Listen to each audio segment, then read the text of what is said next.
इस पॉइंट पे आप सभी का बहुत बहुत स्वागत है एमसीक्यू ऑफ अलजेब्रा के इस लेक्चर में। My dear friends and my dear student, next exam dose का ये चौथा लेक्चर हमारा है। तो आइए शुरू करते हैं। इस वीडियो की पीडीएफ आपको डिस्क्रिप्शन बॉक्स में लिंक मिल जाएगा, आप वहाँ से इसको डाउनलोड कर लीजिएगा। चलिए आइए शुरू करते हैं इसका सोल्यूशन। बहुत छोटे छोटे बेसिक प्रॉब्लम्स हैं जो आपके लिए हेल्पफुल होंगे टीजीटी, पीजीटी या आईआईटी एनडीए जो पब्लिक एग्जामिनेशन होंगे उनके। अभी हम थोड़े आसान ईजी क्वेश्चंस कर रहे हैं, तो जैसे जैसे इसका लेवल बढ़ेगा तो टफ क्वेश्चंस की तरफ भी हम बढ़ने वाले हैं। ओके, आइए शुरू करते हैं। देखिए, इफ कह रहा है कि 2 + i with the roots of quadratic equation ax² - ax + 1 = 0 then the value of a। तो सबसे पहले चीज़ जो आपको याद रखना है कि अगर कभी भी कॉम्प्लेक्स रूट्स है तो हमेशा वो कॉन्जुगेट होते हैं, पेयर्स होते हैं। मतलब एक रूट्स संयुग्मी में होता है आपका, कि अगर मान लीजिए कि 1 रूट्स आपका क्या है 2 + i है, तो सेकंड रूट इसका क्या हो जाएगा आपका 2 - i हो जाएगा। ठीक है, that is always complex conjugate होते हैं। ठीक है, 2 + i तो कॉम्प्लेक्स कॉन्जुगेट ही आपका है, ये कॉम्प्लेक्स कॉन्जुगेट पेयर्स में होता है, ये हमेशा ध्यान रखिएगा। 1 + i और 2 + i 2 - i हो जाएगा सेकंड रूट्स। ठीक है, क्लियर। तो बस अब आपको यहाँ से कुछ नहीं करना है। x² - ax + 1 = 0। अब यहाँ सिर्फ कंसेप्ट ये लिखना था आपको, ये ध्यान इसको नोट करके रखिएगा कि as always first root is 2 + i, तो सेकंड रूट क्या हो सकता है आपका 2 - i, संयुग्मी होगा, कॉम्प्लेक्स कॉन्जुगेट। तो सम ऑफ रूट्स क्या होते हैं आपके, सम ऑफ रूट्स देखिए माइनस हो जाएगा coefficient of x, coefficient of x divided by coefficient of x²। ठीक, तो कोफिशिएंट ऑफ x का मतलब यहाँ पे क्या है -a है, तो माइनस है यहाँ पे, फिर -a लिख लेंगे, और x² is 1 coefficient of. Sum of roots इन दोनों को ऐड कर दीजिए आप, 2 + i and plus 2 - i is equal to a। तो a कैंसिल हो गया, so imply that a is equal to क्या, पॉइंट हो गया आपका 4। तो जो फर्स्ट इसका 4 रूट्स a की वैल्यू कितनी हो जाएगी, 4 हो जाएगी। ठीक है, चलिए आइए अगले आते हैं।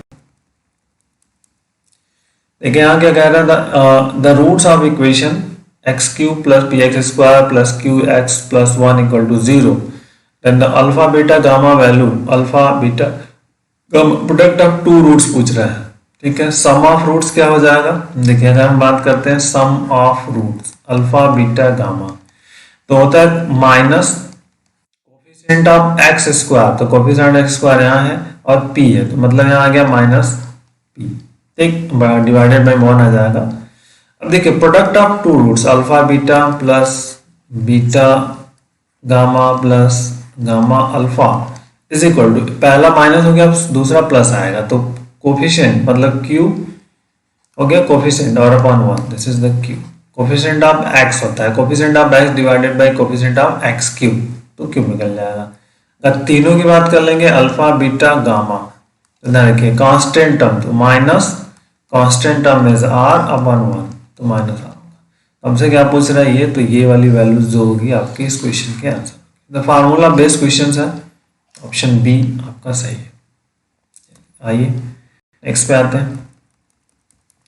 क्वेश्चन नंबर 3, ये बेसिक लॉजिक वाला क्वेश्चन है कि a² sum of base equal to, देखिए अगर ये a b c इस फॉर्मेट है, तो अगर इनका हमें डिफरेंस हम लिख रहे हैं तो इसकी वैल्यू होती है a², सीक्वेंस ऐसे ही चलेगा आपका। ठीक है, फिर से ये फिर ऐसे रिवर्स होके चलेंगे, तो a² फिर इन दोनों का डिफरेंस होगा तो b - c, ठीक, प्लस b² करेंगे तो इन दोनों का माइनस, तो c - a, ठीक, और प्लस a² अगर करेंगे तो फिर आपका b² हो गया c², अब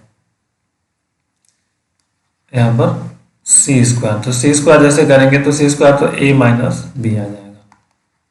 अब इसको देख लीजिए, जो मैच करेगा वही ऑप्शन हो जाएगा आपका, a² b - c, b² c - a, c² a - b, तो थर्ड वाला ऑप्शन हो गया।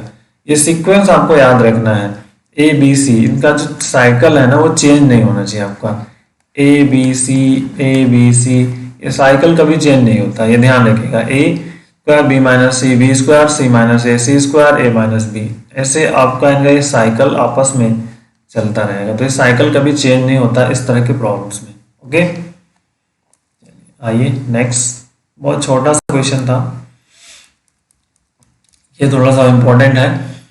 If the roots of equation 2x² plus kx minus 8 are equals and opposite sign, main मुद्दा ये है आपका, इक्वल्स है और अपोजिट साइन है, then the value of k। बहुत ध्यान से रखिए, क्या कह रहा है कि रूट्स जो है इक्वल भी हैं और अपोजिट साइन के भी हैं। मतलब एक रूट्स मान लीजिए कि let first root is equal to alpha, तो जो सेकेंड रूट होगा इक्वल तो है बट अपोजिट साइन के साथ है। ठीक है, इक्वल्स भी है और अपोजिट साइन भी है। तो अब उस केसेस में क्या करें, the value of k is what. तो सिंपल सा आप जानते हो, सम ऑफ रूट्स क्या होता है स्टूडेंट, कोफिशिएंट ऑफ x। तो कोफिशिएंट ऑफ माइनस हो गया, कोफिशिएंट ऑफ x मतलब यहाँ पे क्या है, k है, और coefficient of x square divided by 2। ठीक, सम ऑफ रूट्स आपके पास क्या है, अल्फा, मतलब अल्फा माइनस अल्फा आ जाएगा, is equal to minus k by 2, 0 minus k by 2। इसको सिंप्लीफाई करेंगे तो k इक्वल टू क्या मिलेगा आपका, 0 मिल जाएगा। ठीक, चलिए क्वेश्चन नंबर 4 हो गया। 5 पे बात करते हैं। If the sum of two roots of equation x³ minus 5x square minus 16x plus 80 equal to be 0, then all the roots are, 3 roots हमें चाहिए, बट इसमें क्या कह रहा है, पहला कि sum of two roots of equations be 0, मतलब एक रूट्स आपका अल्फा है तो सेकंड रूट्स क्या है, माइनस अल्फा है, और एक थर्ड मान लीजिए बीटा है। क्लियर हो गया कि दो रूट्स के सम क्या कह रहा है कि 0 है, तो आपको रूट्स को फाइंड करना है। तो एक आंसर के थ्रू भी हम जा सकते हैं, लेकिन अब पहले इस पे रूल्स को फॉलो कर ले। देखिए सम ऑफ रूट्स क्या होता है, सम ऑफ रूट्स स्टूडेंट क्यूबिक है, माइनस आएंगे कोफिशिएंट ऑफ एक्स स्क्वायर, तो कोफिशिएंट ऑफ एक्स स्क्वायर यहाँ पे क्या है, -5 और डिवाइडेड बाई 1 हो जाएगा, तो -5 +5 आ गया। और सम ऑफ रूट्स आपके पास क्या है, alpha minus alpha plus beta is equal to 5, तो बीटा इज इक्वल टू 5 मिल गया आपको, बीटा इक्वल टू 5 मिल गया। तो 5 कहां पर है, ये अब एक बीटा मिला, तो ये ऑप्शन तो आपका चला गया, अब ए और सी बच गया, अब इनमें हमें ढूंढना है। तो अब क्या करते हैं, product of roots, product of roots की बात करते हैं। प्रोडक्ट ऑफ रूट्स में हम तीनों के प्रोडक्ट्स को लेंगे, तीनों वाला प्रोडक्ट। ठीक है, तो तीनों का प्रोडक्ट जैसे यहाँ पे alpha minus alpha into beta is equal to, तो कांस्टेंट टर्म हमारे पास 80 है, 80 हो जाएगा, डिवाइडेड बाई 1, क्योंकि बीटा निकल चुका है तो हम अल्फा आराम से निकाल सकते हैं। ठीक है, बहुत ध्यान से इसको अच्छे से आप निकाल सकते हो, alpha minus alpha into beta. तो अब यहाँ पे इसकी वैल्यू को फाइंड आउट किया जा सकता है और कैलकुलेशन कर सकते हैं आप। ठीक है, क्वेश्चंस में कांस्टेंट है, तो अब देखिए अल्फा कांस्टेंट, सॉरी यहाँ माइनस हो जाएगा, क्योंकि प्रोडक्ट जो होता है क्यूबिक के लिए माइनस और डिवाइडेड बाई कांस्टेंट टर्म होता है, तो -80। ठीक है, माइनस कांस्टेंट टर्म और divided by coefficient of x³। तो अब देखिए माइनस अल्फा स्क्वायर, बीटा की वैल्यू कितनी है, 5 है और -80 है, माइनस दोनों तरफ से कैंसिल होगा, alpha square is equal to 80/5 16, तो अल्फा इज इक्वल टू मिल गया आपको +-4 मिल जाएगा, तो +-4 एंड 5, +-4 एंड 5, ये आपका ऑप्शन है। ओके, तो बहुत बेसिक और इंपॉर्टेंट प्रॉब्लम्स, फार्मूला बेस्ड है। आइए क्वेश्चन आपका, क्वेश्चन ऑफ द डे 4 तारीख दिसंबर का जो क्वेश्चन हमारे पास, if x y z are the real and different then the value then the equation this, इस इक्वेशंस की वैल्यू को आपको बताना है कि क्या होगा, 0, non negative, non positive and none of this. ठीक है, नन ऑफ दिस। तो अब इस वाले क्वेश्चंस को आप देखिए, इसका सोल्यूशन हम नेक्स्ट लेक्चर्स में करेंगे। जो प्रीवियस डे क्वेश्चंस लिया था उसका सोल्यूशन हम यहाँ पे कर लेते हैं। The equation mod x plus 4 equal to -4 है, has unique, no two solution, many solution, no solution. Main मुद्दा यहाँ पर है, ये देखिए, mod x plus 4 is equal to -4, ठीक है। तो we know that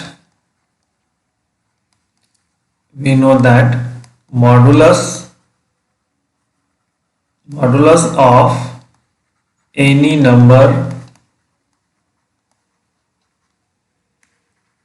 cannot be negative,